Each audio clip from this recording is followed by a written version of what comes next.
I'll pay you. Just call him your son. Ryan was tired. His shirt was soaked with dust and grease from the kitchen vents. The air inside the diner was thick with smoke and olive oil. Machines hissed and servers walked fast, but nobody smiled. This was life on Outpost 9, a mining colony where people only came when they had no better choice. Ryan was one of them. He cleaned tables, fixed broken kitchen units, and slept in a storage room behind the dishwasher. He didn't complain. He didn't ask questions. He just worked. But that night was different. He was wiping down the last table when a woman sat in the booth near the back. She wore a dark cloak with the hood pulled low.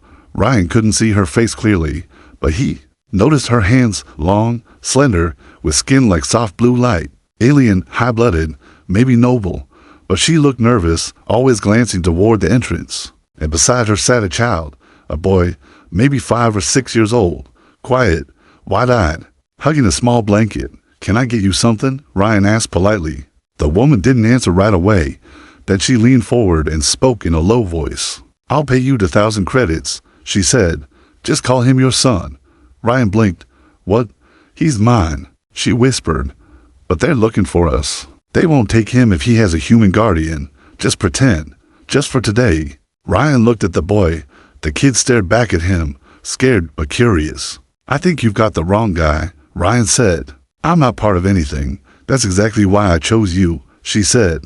"You're no one. They won't expect it." Before Ryan could say anything else, the door opened. Two tall enforcers walked in, heavy armor, glowing visors, scanning devices in hand. The woman's face tightened. The boy clutched her arm, then turned and reached out to Ryan. "Dad," the boy whispered. Ryan didn't think. He knelt down, picked up the child, and held him close. The boy was light, trembling in his arms. The enforcers walked past, eyes scanning the room. "You there?" one said to Ryan. "Name?" "Ryan Maller." He answered calmly. "The child?" Ryan looked down at the boy, whose eyes begged him not to say the wrong thing. "He's mine," Ryan said. "My son." The enforcer scanned them both. The screen on his device beeped once. "Green light. Your body record is newly activated," the enforcer said. "Location matches. Human parent. Confirmed." He looked at the woman. "And you are the caretaker," she said quickly. "Medical assistant." The enforcer stared at them for a long moment. Then he nodded. "All clear." They left without another word. Ryan exhaled slowly. He set the child down. The woman lowered her hood. Her face was beautiful, but tired. Silver eyes, soft features, and the look of someone who had been running for too long. "You just became his legal guardian," she said quietly. "What?" Ryan stood straight. "I thought this was pretend." "Not anymore," she replied. "Once they scanned and confirmed, the system locked it in. You said one day." "I lied." Ryan turned toward the door, ready to walk away. But the boy grabbed his hand. "Don't go," he said softly. "Please."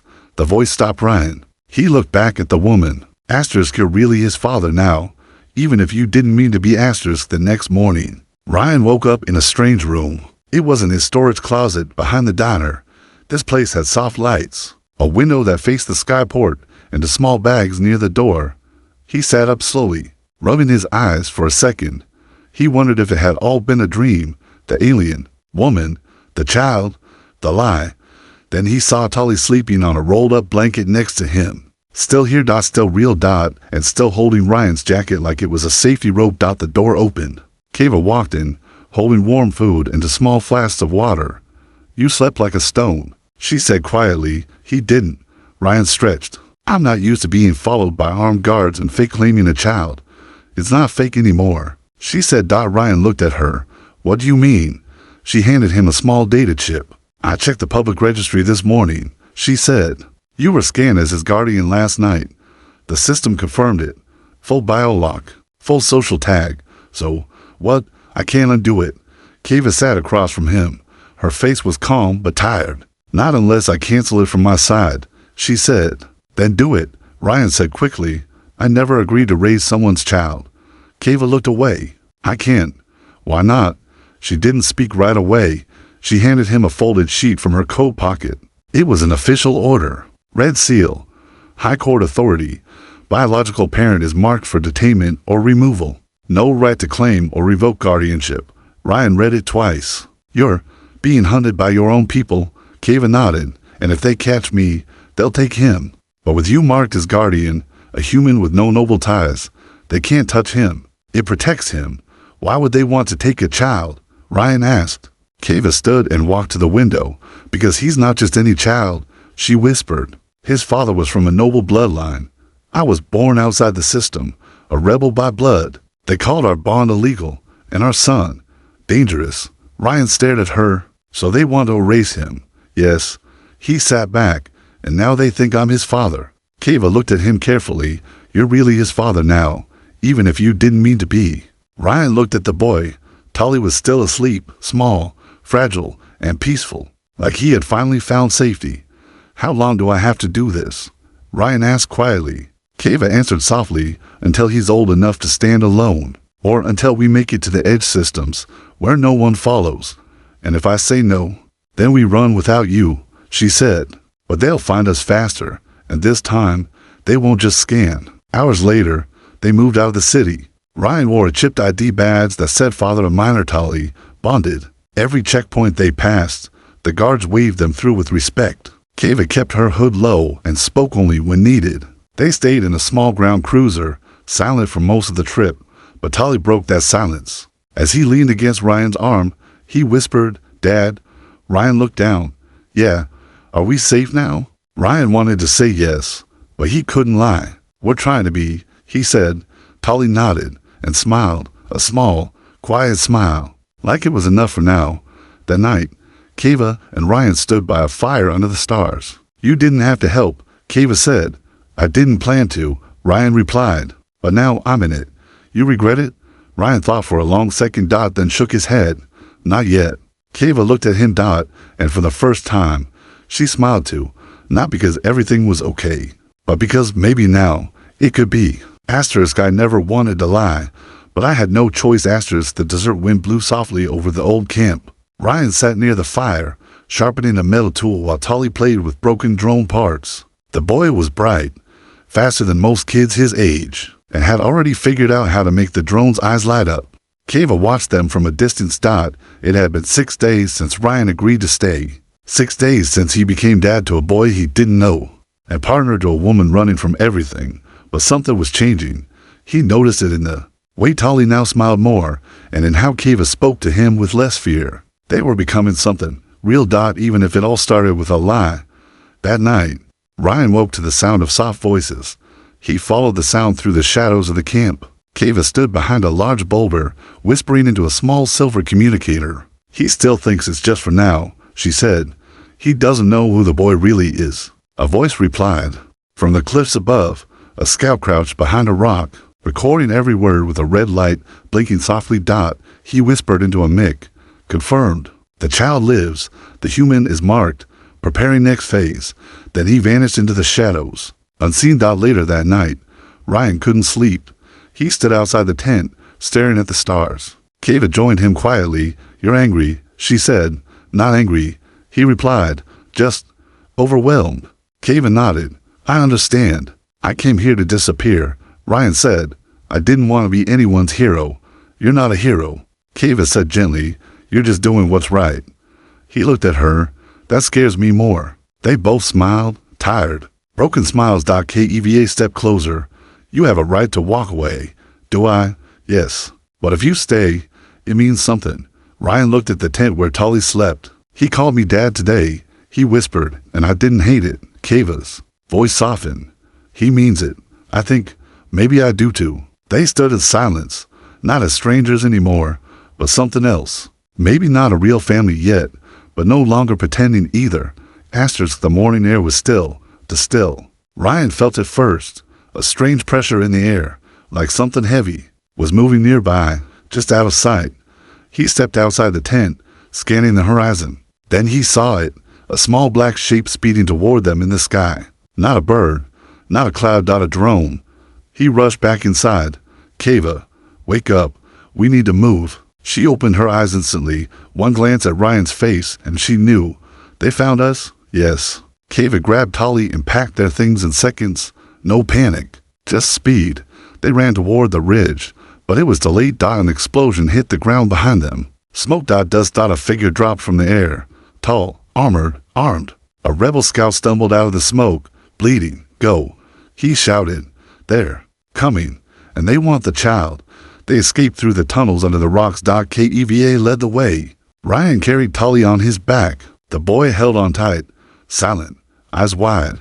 They stopped once to catch their breath. Who were those men? Ryan asked. Elite guards from the high house, Keva said. They're not here to take. They're here to erase. Ryan set the boy down. How did they find us? Maybe the communicator was tracked, she said. Or maybe someone nearby betrayed us. Tully looked up. Did we do something bad? Ryan knelt beside him. No, kid. You just exist. And that scares them. They kept moving until they reached an abandoned shipport built into the side of the mountain. Inside, they met an old man with metal arms and glowing green eyes. His name was Karen, a rebel engineer. Heard you be coming, he said. Word spreads fast when hybrids start hunting a kid. Can you help us? Keva asked. Only if the boy is really what they say he is. Keva nodded. He is. Karen handed them a map and opened a hidden hangar door. The forge is 3 sectors south. He said, if he touches the main beacon there, and it responds, then you'll have the proof you need, and maybe a way to end all this. Ryan frowned. But what if it hurts him? Karen looked at Tully. Then you better be sure it's worth the risk. They rode out that night in a stolen skyhopper. Small and fast. The sky above was red. The stars flickered nervously, as if they knew what was coming. Keva sat in the front, scanning routes. Ryan sat in the back with Tully, checking the child's hands. They were warm. Steady. Too steady for someone being hunted. Are you scared? Ryan asked. Tal. I looked up at him. Only when you're not close. Ryan felt something tighten in his chest. This boy, he wasn't just pretending anymore. He had placed all his trust in him. Hours later, they stopped in a canyon to hide. They shared quiet food. Then, as they were about to rest, Keva spoke. There's something else, she said. Ryan looked at her. What now? If the forge activates, it sends a signal to every system, every planet, every house. All the secrets they buried, it reveals them. What kind of secrets? Orders to kill innocents. Deals with enemies. Lies told. In public speeches. And you think that'll end the war? No, Keva said. But it'll give people a reason to stop following. Ryan rubbed his face. And all of this depends on a child. Not just any child, she said. Softly, our child now. Suddenly, an alert blinked on the ship's dash. They were locked. Track. Followed. Ryan grabbed the controls. 3 ships appeared behind them. They're here, he said. Keva looked at Tully, then back at Ryan. Get us to the forge, she said, no matter what. Ryan nodded. Then hit the thrusters. Asterisk. If I lose him, I'll never forgive myself. Asterisk. The skyhopper shook violently. As Ryan tried to steer through the canyon. Behind them, 3 ships gave chase, fast, armed, and without mercy. Keva kept her eyes on the map. The forge is 20 clicks away. If we make it through the pass, we can lose them in the wind fields. Hang on, Ryan muttered, gripping the controls. Tal. I sat between them, clutching his seatbelt, eyes wide but silent. Brave. They almost made it, but just before the final turn, a plasma blast struck their left wing. The hopper spun sideways and crashed down hard into the sand. The screen went black. When Ryan woke, his ears were ringing. The sky above was orange, and smoke rose from the wrecked hopper. Keva was limping nearby, pulling a weapon from a compartment. Ryan looked around, and his heart froze. Where's Tully? He shouted. Keva turned fast. He was right behind me. He's gone, Ryan said, panic in his voice. He's not here. Keva's eyes widened. Then they saw it. Hover marks in the sand. Someone had taken the boy. They followed the tracks through the canyon, weapons ready. Keva scanned ahead. It was a smuggler unit, private crew. They work for anyone who pays high. They took him for profit, or for the bounty. She said coldly. Ryan's jaw tightened. If I lose him, I'll never forgive myself. Then don't lose him, Keva said. They moved fast. By nightfall, they reached a ruined trade station. Inside, the smugglers had set up camp. 3 guards. 1 ship. And Tully, locked inside a cage, too small for him to stand.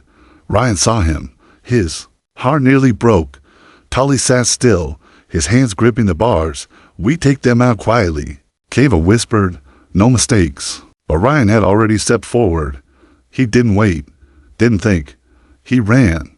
The first smuggler raised his blaster, but Ryan tackled him to the ground. KEVA fired from the side, hitting another guard clean in the leg. The last one ran for the ship, but a plasma burst exploded near his feet, stopping him cold. Ryan reached the cage and pulled it open. Tali flew into his arms, crying quietly. "I knew you'd come," he whispered. Ryan held him close, tighter than ever before. "I'll always come," he said. "You hear me, always." They took the smuggler's ship. KEVA passed it fast. I sat in the co-pilot seat now, his hand in Ryan's. "I'm sorry I wasn't faster," Ryan said. "You came," Tali whispered. "That's what matters." Keva looked at them both. "You're not just pretending anymore," she said. Ryan didn't answer. He didn't need to die hours later, as the ship flew low over the mountains. They saw it, the forged a tower of silver and stone, rising from the earth like a sword. "This is it," Keva said. "We made it," Ryan breathed. "For now." But the air around the forge crackled. Above them, dark ships gathered, nobles, hunters, enforcers. They were not alone. "We only have one chance, and it's him." The forge tower stood tall and silent, hidden between icy cliffs and glowing rock. Its surface pulsed with soft blue light, old tech, older than any living empire. No one had activated it in over 100 years. Now, 3 fugitives stood at its base. Keva stared up at the structure. "This is it. The beacon inside holds every hidden record. War crimes, secret trials, betrayal from both sides." Ryan looked around.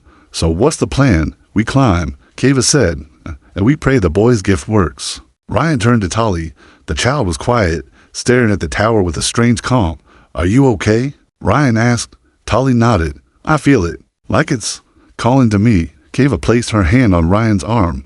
"He's the key. Not me, not you." Ryan looked at her. "We only have one chance, and it's him." They began to climb. Spiral stairs led them through glowing walls, filled with symbols that shifted when Tali walked past. At one point, a locked gate appeared. Smooth metal, no handle. Tali reached out. The gate opened by itself. Keva stared in awe. "He's stronger than we thought." At the top, they reached the beacon room, a circular chamber filled with floating screens, blinking lights, and a glowing pedestal in the center. Keva placed a small device on the platform. "This will link to every system still listening. When the beacon lights up, it will broadcast everything, every lie, every truth." Ryan turned toward the stairs. Ships had landed outside. He could hear footsteps coming. "They're here," he said. Keva looked at Tali. "You don't have to do this," she said gently. But the boy stepped forward on his own. "I want to." "Why?" "Because they hurt people," he said, "and people need to know." Ryan knelt beside him. "Just touch the panel gently, okay? We'll be right here." Tali reached out and placed his small hand on the pedestal. Light burst from the floor. Symbols shot into the air. The walls shook. Screens lit up all around the galaxy. In the capital city, nobles gasped as their faces appeared on giant monitors, giving illegal orders, signing deadly laws, laughing while families cried. In the outer colonies, old soldiers stopped mid-step as videos played of truth they were told never existed. People watched. They remembered. And they rose. Inside the forge, the light grew brighter. Tali's eyes shut tight. His hands trembled. "It's too much," Keva shouted. "His body can't handle the energy. Pull him back." Ryan ran forward. But Tali didn't let go. He whispered. "It's almost done." A final surge of light exploded through the chamber. Then silence. Tali collapsed. Ryan caught him just in time. "Stay with me, kid," Ryan said, voice shaking. "Don't do this." Tali's eyes opened slowly. "Did it work?" Ryan nodded, his eyes wet. "Yeah, you did it." Keva knelt beside them.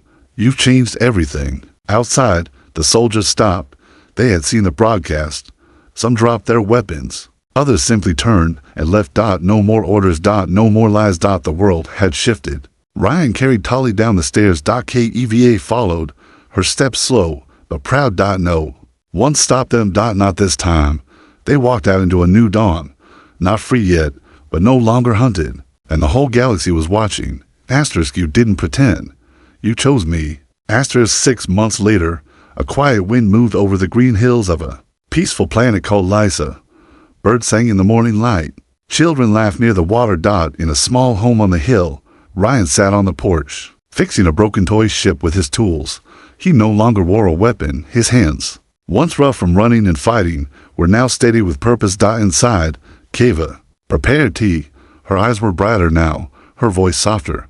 She walked with calm, not fear. And on the floor near the window, Tully sat, building a model tower out of blocks. His fingers moved carefully, his eyes full of light. A soft voice broke the silence. Dad? Ryan looked up from the toy. I stood near him, holding a folded piece of paper. I made something. Ryan took it gently. It was a drawing. A big human man, a small alien boy, and a woman with a long cloak, all holding hands under a silver sun. This is us? Ryan asked. Yes. He smiled. It's perfect. Tully sat beside him. His voice became quiet. You didn't pretend. He said, you chose me. Ryan paused, then placed a hand on the boy's shoulder. You're right. People across the systems had begun speaking openly since the beacon lit up. Some leaders were arrested. Some fled. Others changed. New laws were written. A fragile peace began. But none of that mattered to Ryan more than the small voice calling him Dad each morning. One day, they visited a school where young human and alien children studied together. Keva told the story of the forge. How one child had the courage to show the truth. Afterward, a little alien girl raised her hand. Was he scared? She asked. Keva looked at Tully, who sat on Ryan's shoulders. Yes, she said, but he wasn't alone. As the sun set, Ryan and Keva sat by the water. I played with other kids nearby. I never thought we'd have this, Ryan said. Home, no. He smiled. A family. Keva leaned against him. You gave him more than safety, she said. You gave him a future. He gave it to all of us, Ryan replied. They watched the sky as stars appeared. Peaceful. Free. Later that night, Ryan tucked Tully into bed. The boy looked up at him. Will you stay forever? Ryan smiled. As long as you want me. Tully nodded. I want you forever. Ryan brushed his hair back. Then I'm not going anywhere. Tully closed his eyes, smiling. Good night, Dad. Ryan stepped outside. Keva stood there, watching the stars. You still worry? He asked. Sometimes, she said. Old habits. We're safe now. We're strong now, she corrected. That's better. Ryan looked at her. We made something real out of a lie. She smiled, and it became the most true thing in our lives. They stood there, hand in hand, under the quiet sky. No more running. No more pretending. Just a human, an alien, and a child who reminded the galaxy that love, not blood, defines. Family. He called me Dad for a lie, but I stayed because the love became real.